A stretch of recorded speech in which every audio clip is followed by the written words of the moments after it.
here at halftime. John, the Colts inside the 5-yard line. They had a first down and goal. Could not convert after going for it on a fourth down and goal from the 4. Ball off the hands of Michael Pittman Jr. The Bills in a minute 43 drive down the field, 96 yards, and they score. Yeah, and that could be what we look back as the turning point of this game.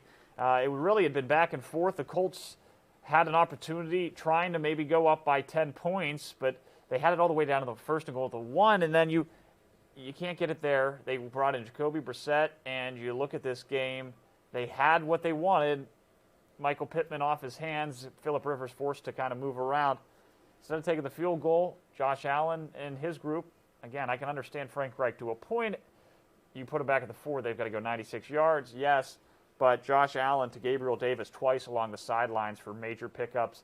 And then a key play, the Bills trying to draw the Colts off sides as well, get the lineman to jump off sides. That gives them a fresh set of downs. Play later could have been an interception. Ball hit the ground, and the Bills got a couple of good breaks there. They were able to, with Josh Allen's legs, run it in, and could be the turning of the tide as the Bills get the ball to start the second half. It's interesting the way this game has gone, and we talked about at the end of the first quarter, it was more of a defensive battle, and we'd argue it's the same thing here. The Bills have only had 2 decent drives, but those have been touchdown-scoring drives, John. You talk about the Colts' defense.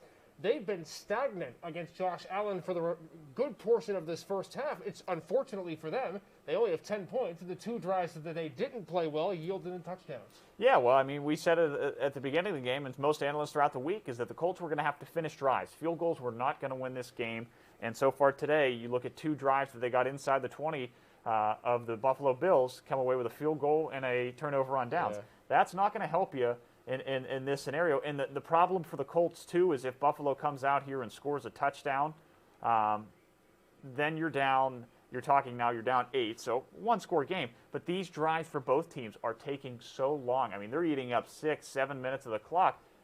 You may only get a chance to touch the ball in the second half 2, maybe 3 times. And so then you're going to have to make the most of it. So they're going to need their defense to certainly step up as this half goes along. First half statistics, John, you've got them for you. Let's start with the Colts. What was the lowdown for them? Yeah, let's take a look. Completion percentage for both quarterbacks, really good. 13 and 19 for Phillip Rivers, 167 yards, no touchdowns. He wasn't sacked. So, again, Indianapolis, one of the best offensive lines in the league. He did have some pressure, though, from the Bills. Jonathan Taylor, Bills doing a good job containing him, at least on the ground.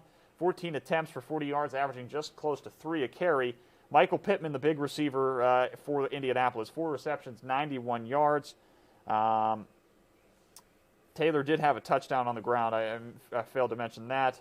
Darius Leonard leading the way with 8 tackles. Other than that, turning to the Buffalo Bills, really, they haven't run the ball other than with Josh Allen, but that's been enough. But that's been okay. Yeah, they've done a great job. 6 for 43 for Allen, so he's averaging almost 7.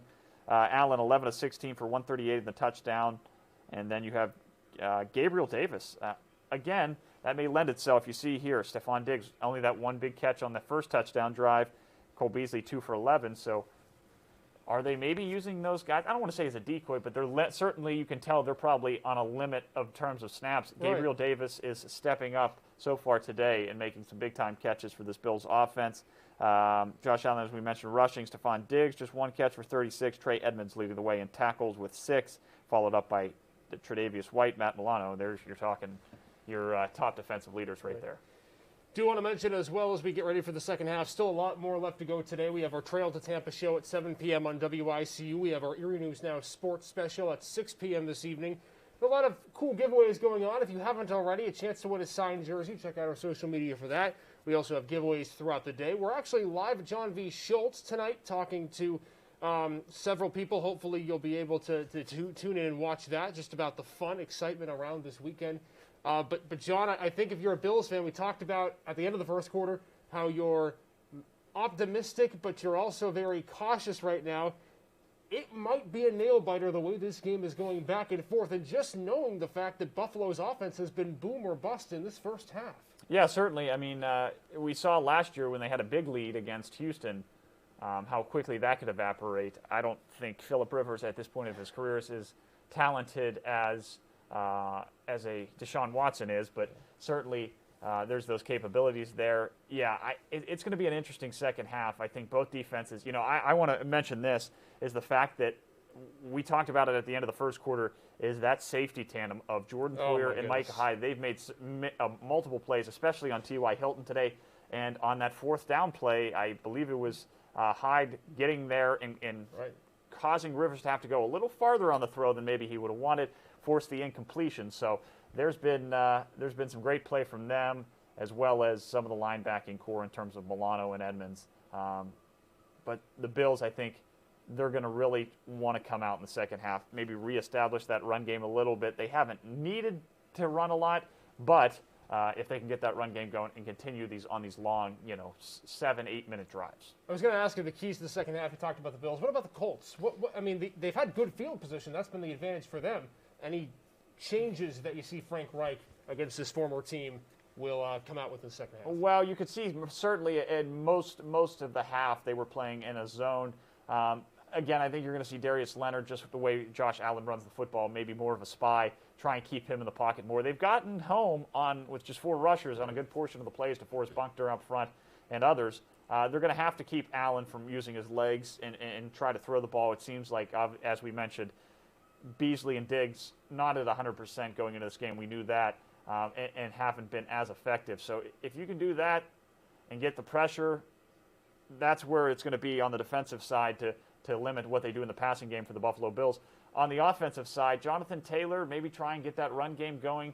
They've had a good mix-up. Haven't seen much of Nyheim Hines. He's had a play or two, but Nyheim Hines, is certainly, if they can get him added in there to kind of keep that off-balance play between him and Taylor, and then find more. T.Y. Hilton's got to bring in some of these passes that have gone his way. A couple of drops in the first half that could have gone for big plays, maybe led to some scores that did not.